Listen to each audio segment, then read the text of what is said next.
Welcome to the Positive Persistence Podcast, where ordinary people inspire your extraordinary success. Hey, what's up, family?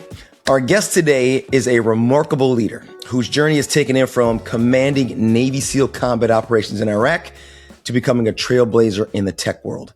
As a former product manager at Amazon and a key player in multiple successful startups, he embodies the spirit of grit and resilience in everything he does. He's dedicated to teaching founders and CEOs how to innovate and succeed faster, showcasing his belief in embracing life's challenges with joy and purpose. Andrew Sridhar, welcome to the show. Great to be here, Ian. Thanks, man. Yeah, absolutely. I'm happy to have you on. I know that we connected a while back and we're kind of closing the loop on this connection and picking up on a conversation that we had recently. And I'm really excited to get into it because I felt like we were really vibing in that last conversation. And I want to share that conversation with our listeners and viewers, because I think that what you have to offer and how you deliver it is so spot on. And that message needs to be heard. So let's just kind of dive right in and kind of pick up where we left off if we can. In our earlier conversation, now we discussed developing grit through discomfort, which you are an expert on. And you added, there are many different ways to build grit, quote unquote, grit.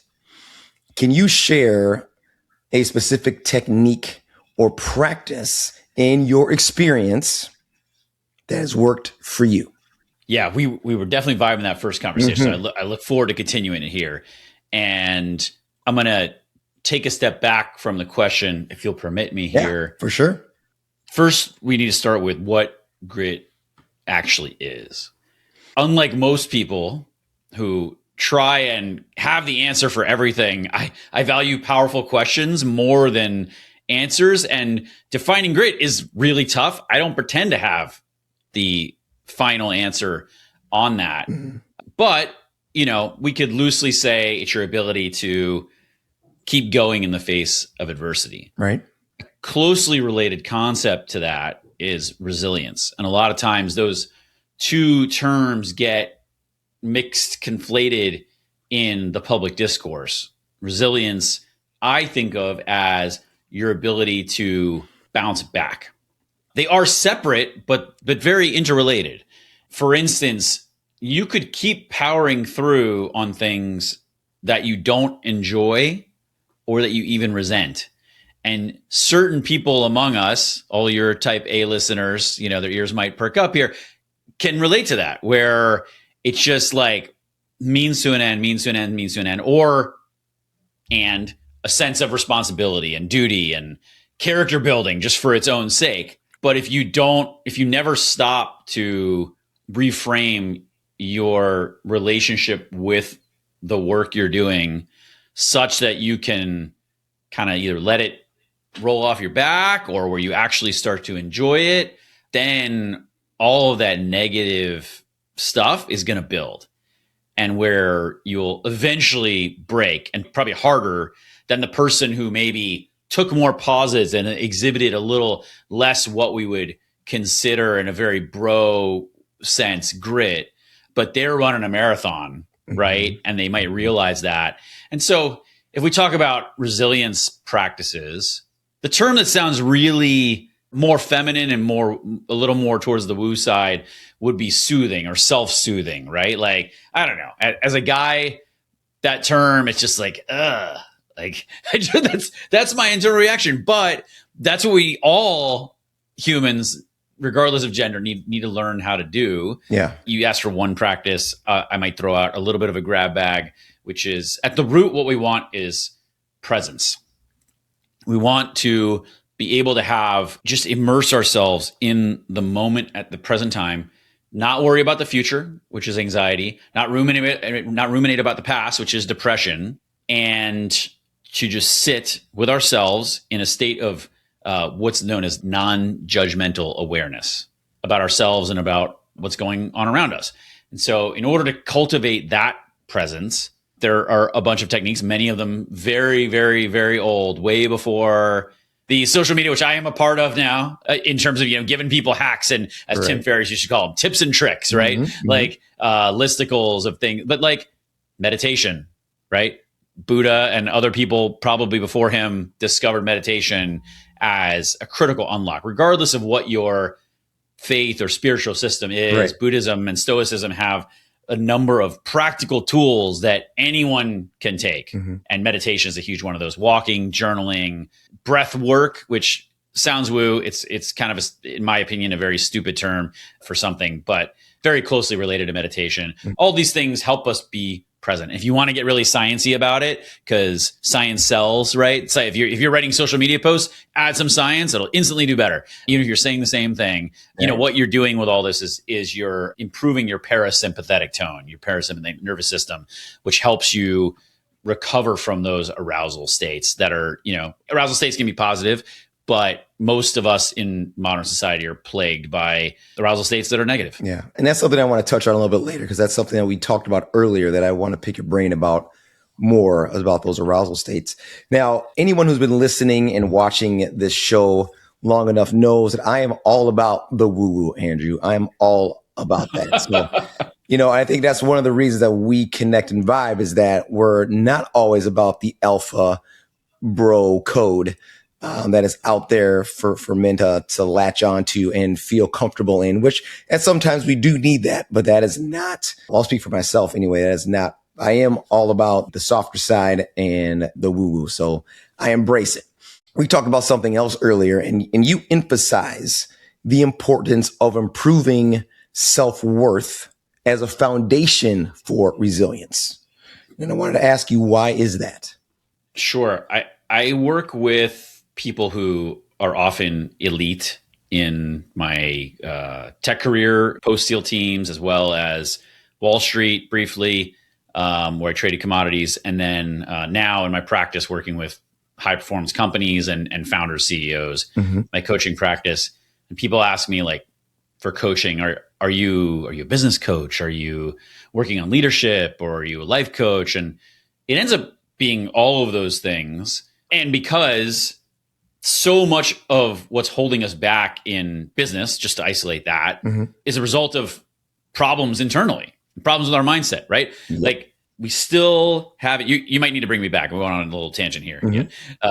Is we have not evolved as a culture and a society beyond fixed mindset and beyond this notion of a soul, for lack of a better word, that was given to us and is who we are forever, and that we cannot change that.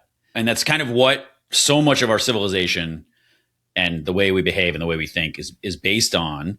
If you know that, and if you know that our brain is controlling everything we do, then you come to the very easy conclusion that most of us avoid, which is all of our results are a product of two things: our brain and some element of chance. And we like to blame chance, but actually, like, if you take enough shots in life and in everything you do, like, the chance washes out most of it. Like, there's a little bit of a starting point, right? If you're starting in a poverty-stricken area, blah, blah, blah, you get where I'm going. Yep. If you know all that, we need to change our mindset. We need to change the way our brain works. Some of that is DNA and neurochemical. Some of that requires professional support. I am not a mental health professional. I like to say that all the time. Then what are the things that are holding us back? They are things like dopamine hunger, which for ADHD people, I've recently learned, are dopamine deficient, which causes all sorts of problems. Then there's addiction to that sugar rush. And I use the term sugar to mean all the kind of unproductive things where we chase dopamine, whether they be safe for work or not. And then there's also dysregulation of our emotions. And then there's self-worth at the core. And those are some pillars of what makes us behave in ways that are, to use a corporate term, like kind of unproductive, right? Which sounds, it's a little judgy, right? So I prefer not to use that term, but to put it in a term that people can relate to, right? You're not getting the results you want. You can't figure out why. You start a self-loathing cycle. But if you can change your sense of worth to be independent of what other people think of you and independent of any given result. To take an example, you need to make a sale or maybe approach someone you see across the room as attractive, right? Either of those. Take whichever one you want, audience. It's very, very easy to make the stakes inflate, the concept called identity fusion, where you fuse your identity with the outcome. And all you can think about is not screwing that up. Instead of saying to yourself, okay, number one, there's a lot of these shots that I can take. This one does not matter. Number two, my okayness is completely independent of how the other party reacts, whether they be a sales prospect or a romantic interest. And like that okayness comes from two things. It comes from presence and it comes from self-worth. So we're talking about if you get shot down, you don't make the sale, or you try to approach that person across the room and they shoot you down. That doesn't mean that you're a failure, and you don't need to internalize it as such. So we have identified an issue or a problem. What is a step that an individual can take to now enhance their self-worth while they're facing those type of challenges? Again, this is why we vibe, because you're getting to the deeper issue, right? To the example, it's one thing to know that rationally, right? That I'm not a failure just because I didn't make the sale or because she didn't give me her number or whatever. Because everyone listening knows that, right? They know it rationally, but they don't embody it. That's the thing that gets in the way. Things you can do.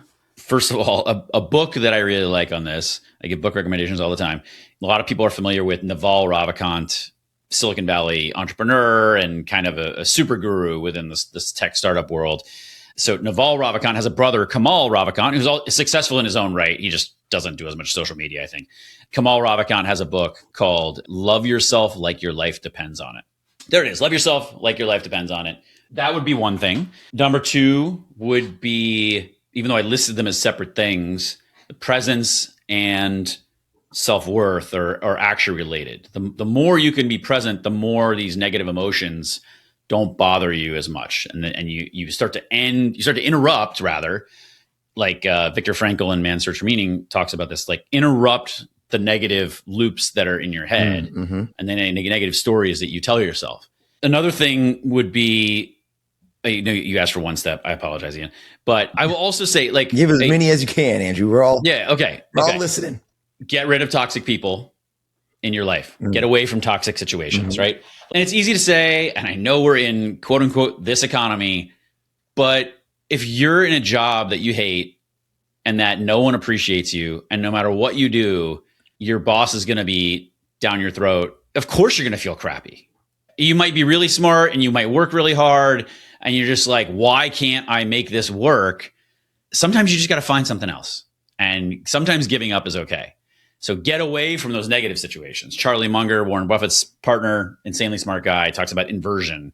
Flip the thing on its head rather than just seeking the good stuff. Sometimes you just get away from the bad stuff.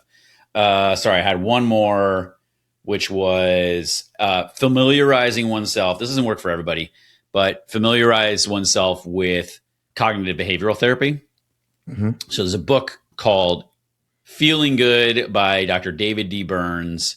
I found this through the Tom Bilyeu podcast, and he said it changed his life. He was such a fanatic about the book. I had to pick it up. I found it to be tremendously insightful, even if you don't read the whole thing, which the whole thing's great. Just knowing the cognitive distortions, as they call them, there's like 12 or 14. It's evolved over time. The book was written a long time ago. He was one of the founders of the field, cognitive behavioral therapy. Just knowing what those cognitive distortions are can help you, because now you have a label for the thing. What would be an example of a cognitive distortion? All or nothing thinking is one. For instance, two different people could say, okay, I want to do a startup, right? And person A says, okay, cool. I'm just going to start by iterating, creating some value, customer discovery, and just like, there's some real tools and methodologies. They just go about those. Person B is like, they never get started. It could be lots of reasons. This person doesn't start, person B, because they're looking for the idea, right? All their friends, went to Stanford with them and they're doing all these great things and like they're just burying themselves in, but I have to be Elon. And if I'm not Elon, then I've failed, right? And so in order to be Elon, by the time I'm 50, maybe let's say they're in their 20s, like this first one's really got to work. Like, because there's this path and I got to be on the path. And then eventually, like, I'm going to take people to, Mercury instead of Mars. Elon's got Mars. So I'll go to Mercury and we'll make it cool enough. Like, but like just that obsession about like, it's got to be this huge thing. That's all or nothing thing. I could take, we take hours explaining the other distortions, but that's an example. I have found myself in that bucket of doing this thing. It's gotta be huge. It's gotta be amazing. And then I find myself sometimes not realizing, right, the totality of the work that is going to take to make it that. And it doesn't have to be that, right? Just get started, right? Because I am definitely guilty of like analysis paralysis, and I got to get all the things together, and it got to be just right before I start. Yeah, and then just get started, man. Yeah, just start taking some steps, right? Yeah, and again, it's a case of there's two different things going on that could be going on there, right? One is grasping at the outcome, fusing your identity with that, but the other is then another form, which is like it's got to be perfect or nothing, right? A lot of these cognitive distortions, if you peel back the onion, the fear underneath that is rejection or not being enough or not being loved. Like it goes down to these just like few primitive things inside of us that are really complex. Brains are just like spiraling out of control, and we see the meta forms of these. But if you ask why and why and why, it's like, well, like, because if I'm Elon, then then I can attract attractive women, and my family will appreciate me, and like yada yada yada, and I'll be free from working for bosses who don't appreciate me, and everyone will see how amazing I am. Yeah, that's interesting.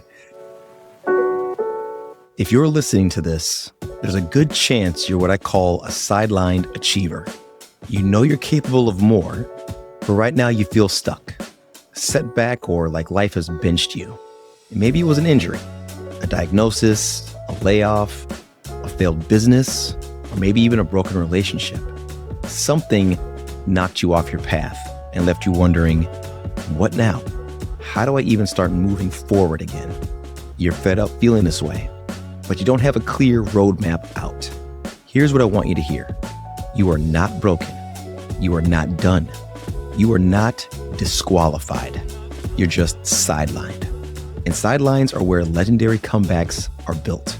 And that's exactly why I created the Rinse Method. It's a framework I used to go from being told I'd never run again to crossing a marathon finish line. Rinse is a simple, repeatable process that helps you build real daily resilience.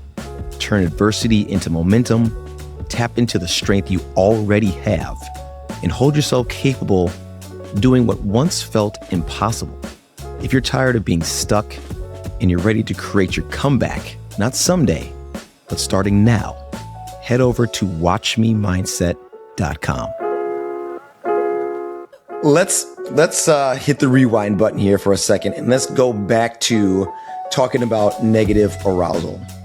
Can you tell us more about negative arousal and how mitigating it can actually lead to a higher capacity of resilience? I walk people through, and I just need to get like a whiteboard at some point and do this on that. But I will do it in hand motions on camera here. Perfect. I do this for clients all the time. The average person, or maybe more than just average, maybe it's 80% of people, right? And again, I'm not a mental health professional. I'm not a PhD, right? Like, but just go with me here. Like I know this stuff is true based upon my reps and my own introspection. 80% of people, let's say, throwing that out there, I don't have data, their baseline state is up here. And then they have a negative stimulus. Maybe a client is mad at them. They open the email and they get this spike. All of a sudden they're sweating, a jolt of cortisol, like heart starts racing, blood pressure increases, all the fight or flight response, right? They're up here and that spike is really high. They take forever to come down.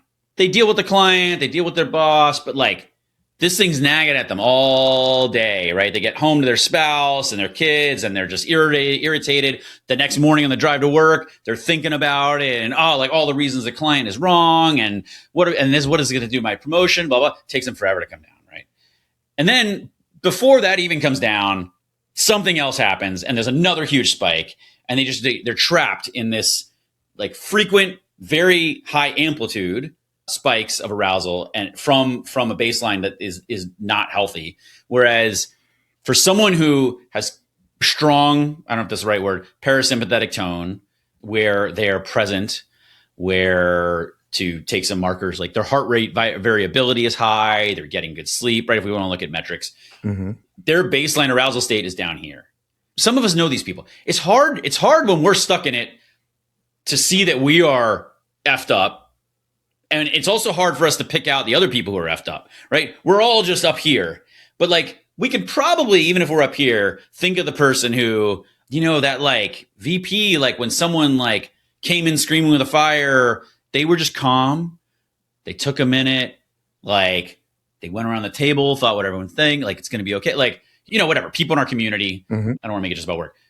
We could probably pick them out and it probably seemed a little weird, actually. We might've been like, why aren't they more fired up? Like, so those people, they're down here, their baseline arousal state is low. And when a negative stimulus comes up, we come run in the room with a fire or like whatever. They experience a little spike, but it's smaller, right? Our spike was like, boom, their spike is here. And then they can soothe quickly. They come down quickly. We're next day, days later, like they've forgotten about it, right? They're like, they come home to their spouse, they leave it all at the door and they're fine. And then the frequency of those spikes is going to be less for them. So they have a lower baseline, they have a lower spike, they soothe faster and they're less frequent. So it's what I call a triple win. I might have listed 4, so maybe I should upgrade it to a quadruple win. Those people down here, they're calmer, they're more peaceful, and they can keep showing up. They keep showing up every day after day, doing things that are uncomfortable. And frankly, the things that are uncomfortable for you, they're no longer uncomfortable with those things, right? You get anxious sending that DM to a sales prospect, get worried about talking to that girl across the room. Whereas like in the time you're stewing over like what you're going to say to her, what if she rejects you, blah, blah, blah. Like they're already over there and they just said hi and that's all they care. They're just like, I'm going to say hi and see what happens. Like those are some improvements to what happens and how it happens. So being better at self-soothing can help with these negative spikes. But as you pointed out before, things like meditation, things like breath work, things like finding peace, those are all things that'll help you along the way to being able to self-soothe faster, self-soothe better. Here's something else that I wanted to touch back on because I found this very interesting. We were talking about buds and you were telling me how, a high percentage of individuals drop out before they make it through that training. And then you said that there's people that actually come back and they'll try it again, which is even a smaller percentage. But we were talking about how often failure often stems from a disconnect between what people want and what they pursue. Like you might want to be a Navy SEAL. That's the thing you've been looking for, pining away for your entire life, but you just can't complete the training. You can't complete the camp. You can't get it done. Let's unpack that a little bit and talk about failure often stemming from a disconnect between what people want and what they pursue. What do you mean by that? What did you mean by that when you said that? I do just want to touch on one part of our last conversation, which is the important thing is growth in these areas. Commit to it as a project. Commit to it as, hey, I'm not just going to do this little thing that Andrew says for a few weeks and see this magical result. You need to realize, hey, I'm not in a place where I'm enjoying life or getting the fruits of life that I would like. And it's going to take years because I have a whole life before now that has shaped my brain, my body, my relationships, my situation. Like it's going to take years to get out of that. And it's a multifaceted approach, right? It's not just being present. It's not just self-soothing. It's not just self-love. It's a whole bunch of things, not just positive relationships. So I just want to make sure people know, hey, it's almost like the notion of the long war that people used to talk about, in terms of insurgencies and terrorism. Like, this is a long battle. Sorry for that deviation, but to get to your point about people quit BUD/S, basic underwater demolition SEAL training. Just think of it as basic SEAL training for those who aren't aware. People do come back. There are studies on BUD/S in particular, and there are studies on what does commitment and follow through really consist of, right? Mm-hmm. And one of those people is Angela Duckworth regarding grit. To the earlier points, and something we talked about offline, the literature on grit is a little overloaded, and I think people sometimes are measuring the wrong things and come to conclusions that are vague and not actually actionable. So there's a whole bunch of things going on there that don't actually help people know how to get what they want, right? I mean, we're all still producing content on this. Like, if it was answered, if it was easy, people would have moved on like hundreds of years ago. Yeah. Or 10 years ago, or like whatever. But like, we're still all talking about this, and people are still suffering and not achieving. So I'll do my best here to add what I can to the discourse. Some people do what's called playing house.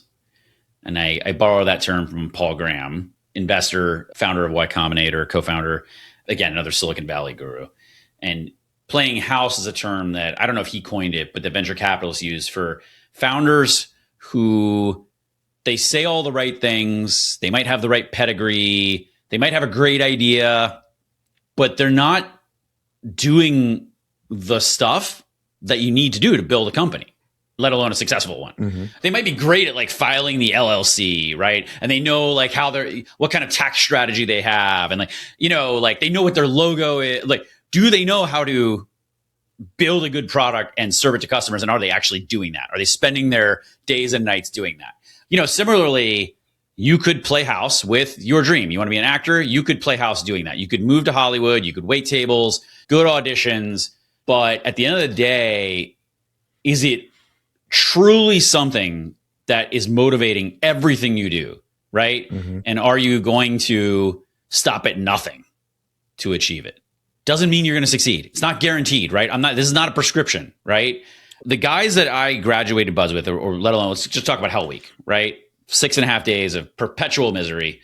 You sleep for no more than 4 hours the whole week. And it's really broken up into two, like what I call sopping wet fever dreams. At the end of Hell Week, I'm sitting there in my class, 244. There's 30 of us, the dirty 30. You're staring at these guys that right before you go to bed, like you've gone through your medical checks, you're showered, you're eating like 2 pizzas and a bottle of Gatorade afterwards. It's like the best pizza I've ever eaten at that point. And all those guys who you're looking around at, they would have like died before leaving that beach voluntarily. That's how I felt. People are like, oh, but like, what did you do when you thought about quitting? I never thought about quitting. Like, not once.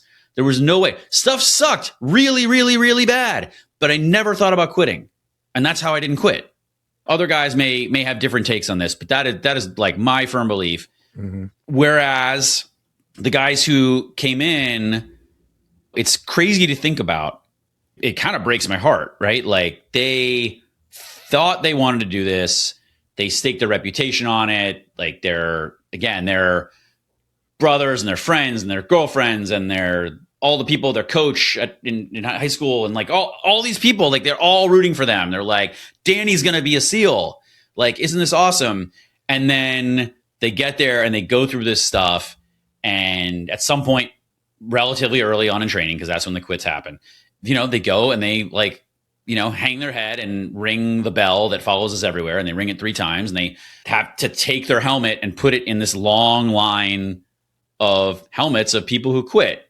Like, pretty demoralizing, kind of humiliating, but like, they didn't want it bad enough. And they might have also had some other stuff going on, some other negative states inside, maybe imposter syndrome, maybe some other things going on. Mm-hmm. So it's a really complex beast when we talk about like, how does someone go through this? So I've gone really long here. So no, I think but you bring up a couple of great points there, in talking about saying that you want something and then having the actual mindset of I'm going to achieve it no matter what. Right? I mean, those are two different things. But the fact that, if you can take that mindset that you had, that failure didn't even enter your mind, I think that's half the battle, right? Because now your actions are going to stem from that. But if you already perceive that you might fail, so you're going to try to succeed, now you've already built in some potential failure, I think, in terms of mindset. Yeah, no, that's right. That's right. I think I know of one guy kind of trying buds out and made it. It can happen, but he was I think a freak of nature, both physically and mentally. So he was a guy who was bought in on the challenge, but the dream of being a SEAL was not what motivated him. It was more about surmounting the challenge. So kind of like a mountain climber maybe, or something like that. So a little bit different beast. To talk about a few things, right? Like, I think about this a lot.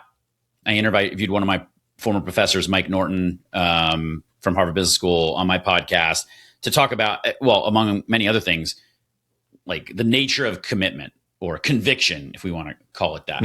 And it's really complex, right? I don't want to be reductive here. It's not as simple as just wanting it. There are plenty of people who really do want things and still don't get them. Again, imposter syndrome, anxiety, depression, like all those things can get in the way. There's things we can do in a positive sense to make it more likely that we achieve what we're going to achieve. So, and I can't remember if it's Angela Duckworth or somebody else who did this research, but there is research on this, which is people who write down their commitment are more likely to achieve it. People who flesh out, like if you were to write 5 pages about what your life's going to be like a day down the road, 10 years from now, after you've achieved your dream, versus someone who doesn't do that. Like, it's a productive exercise to do the former. Like the book, The Secret, I tell people all the time, clients, like, the secret is there is no secret. But there are tools you can use, like vision boards. Like, it sounds, I don't really do that, but I also know the power of it. Like having stuff in front of you all the time, right? If you want to be a rock star, and you have pictures of rock stars around, like on your wall, I don't know, it might be correlation, but I think the studies show there is some causation here, that like you're probably going to be a little bit more likely to achieve that dream than someone who doesn't have that in front of them visually all the time, right? Because this is like some of the foundations of Tony Robbins' early stuff, right? Like having your reticular activating system, RAS, like having that primed in a certain location in the universe that you want to do something. It's not magic. It's not woo. It's just like how your brain works. We can't focus on everything all the time. In fact, we're really good, especially ADHD people, but everyone at not focusing on stuff all the time, right? Because we were like on the savannah, we need to like look up all the time for predators, mates, food, like all that stuff. And so to be single-minded, takes a lot. And the last thing I'll add there, people who have written a lot about identity change, personality change, are James Clear. He's more habits focused, but talks about identity. He writes about it in his blog and his newsletter. Also, not so much in Atomic Habits. But Dr. Benjamin Hardy writes this a lot, Hardy. He's now basically doing the Hormozy thing of having a company that scales companies. But he wrote a lot about identity change. And if you want to write a book, you could say, I want to write a book, or I'd like to be an author. Or you could say, I am an author. And I am writing a book, or I already have a book. Like I have a book. It's just, I'm in the process of writing it. So like for me, to go back to the buds example, I already thought of myself as a SEAL. I knew I had a lot to prove. I had a ton to prove, right? Years of proving. I had earned that, right? But like from day one, I showed up and I was like, F yeah, like I am here. This is who I am. Yeah. I'm speculating here, but I don't think all those guys who quit had that same feeling. Let's break that down a little bit, and just to have a little wordplay here. What habits are essential for what you just described as the inevitable transformation to take place? I do love that word inevitable. And we may have talked about this offline. I went through a process of using that as my company name. I need to pivot for a variety of reasons that are beyond the scope of your show. I don't want to bore your listeners, but I do love the word inevitable. And a lot of these things that I'm talking about right now, these tactics, I didn't know any of them. maybe barely anyone did, right? Because I went through buds in 2002, 2003 timeframe.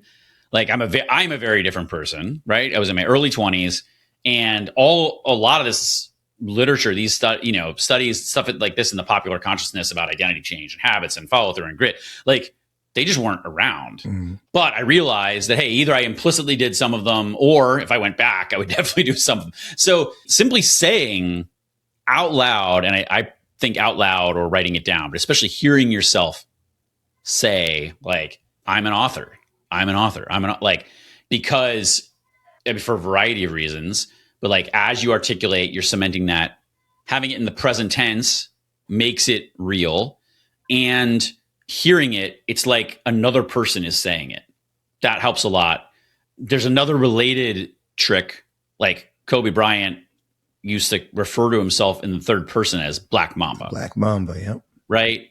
Like Beyonce, Sasha Fierce. Have an alter ego. Yeah, alter ego. I can't remember what Serena Williams is. Yeah, having some sort of alter ego, you're like a hero in your own story. You're a comic book character or more than that. I do that sometimes, and I can't prove it works, but there are enough people who have achieved amazing things who do it that it seems like, it works. And there's a famous clip of, I think it's LeBron talking about, like he goes in this mode in this press conference and people thought it was really weird. And hopefully I'm getting the athlete right. I know it's a basketball player. And he just starts talking about himself like, this is going to be best for LeBron, like blah, blah, blah. And everyone's like, what is going on with this guy? He's weird. That was his mental calculus. That's how he thought about it. So there's a few things in terms of identity that you can do. I mean, the other thing is like, this is what I was going with studies earlier. I got on a tangent.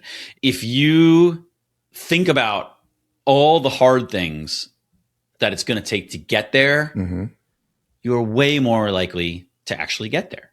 You could be like, hey, you know what's going to be cool is being on a SEAL poster one day, or like, going to bars and telling girls that I'm a SEAL, or like whatever, like super, going home with my friends and they're like thinking I'm all tough and I'm by then I'm going to be jacked, like blah, blah, like, that's going to be awesome. People who dwell on that stuff, like they're not going to make it. I mean, yeah, like, is it cool? Like, is that an aspect of what motivated all of us? Probably. Sure. Yeah. But right. Like, you know what, like I was also thinking about, like, what's going to really, really suck is being in ice cold water all the time. Like, what's going to suck is carrying 100-pound pack in soft sand and boots for a long time. And I got skinny Indian legs, man. So that's not a fun event. Being in a tight wetsuit all the time. Like, there's a joke in the teams, like everything sucks. People think jumping out of airplanes is cool. Like, you put enough gear on and you change the temperature and blah, blah, blah. Like, it sucks. Running on the beach in Coronado is like cool. But running in the mountains and all this other stuff sucks. Like, again, over and over and over, like everything sucks.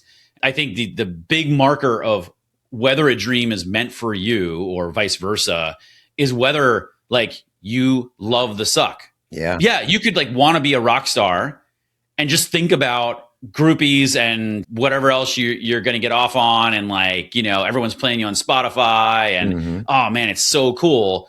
Or you could be like, yeah, you know what? Like thinking about sleeping in, a motel in the middle of nowhere that's like sucks, and you're on the tour bus, but you know what? You're with your buddies and it's kind of cool and it's fun. Like, even though it's not sexy, and like, and like just sitting in your basement by yourself, learning chords, learning scales over and over and over and over again while your friends are out drinking. They think they want to be rock stars. So they're going to live that rock star lifestyle, and you're in your basement all alone, just playing the fucking guitar. Putting in the work.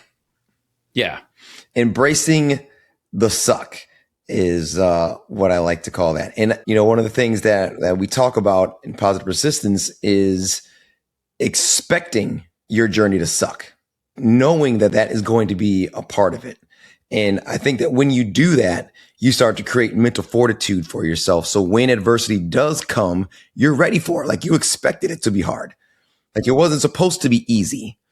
And then when that challenge comes, you're like, this is just a part of it. This is just a part of it. I'm going to embrace the suck, do what I got to do to get through this, because the reality is that there's more suck to come. Right. And when it comes, I'll be ready for that too. But I think you're totally correct. In order for us to achieve that big, hairy, audacious goal that we have for ourselves, we have to understand that along the way, the journey is going to suck. So we need to expect that, but we also need to expect to win in the end. That's right. Despite the suck part, you know? That's right. Again, this is something that all of us know rationally, but we don't necessarily think through. Imagine instantly someone could hand you, whatever, Mark Cuban's life. Just instantly you got it. Mm-hmm. And I'm not saying whether he's a good person or has a great life. I don't know. I don't really know. But would that really make you happy? Happiness and joy and fulfillment and peace and pride of building what Mark Cuban has, as hard as it was, that's what makes the reward worth it. Right. Right. And even more, I don't know, he might say something different, but like, to me, even more than the money, the reward is what you built and what you accomplished. Mm-hmm. Deluding ourselves about what it's going to take and what we want to get there. It's seeking a short-term fix to a fundamental internal problem. And the cool thing is we can change that fundamental internal problem today. We don't need what Mark Cuban has. We don't even need to take 10, 20, 30 years to build that. Like, we can build that stuff inside of us today. Not in a day. It's a project, right? Yep. But within a few years, you can be a totally different person. Keep the bank account the same, keep the romantic part of for the sake of argument. But at least internally, mm-hmm. you can be a completely different person. That's right. Totally agree. Well, Andrew, I know that, man, I could sit here and talk to you for hours, but for the sake of time, we'll wrap this bad boy up. But I do want to give our listeners and our viewers a chance to find out more about you. So where can they go to get more information about you and your services? This was such a pleasure, Ian. I appreciate it. I am at andrewsridhar.com, andrewsridhar.com.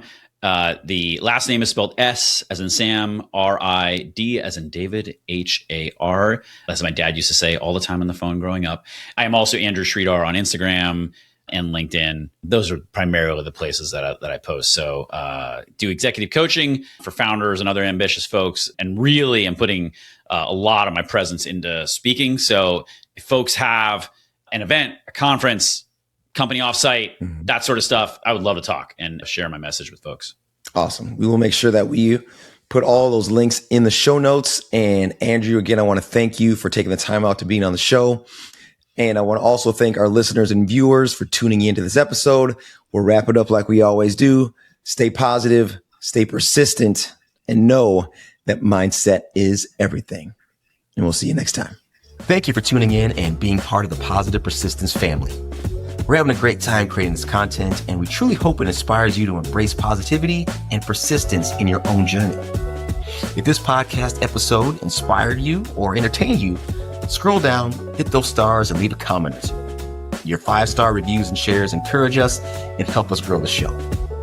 So until next time, stay positive, stay persistent, and remember, mindset is everything.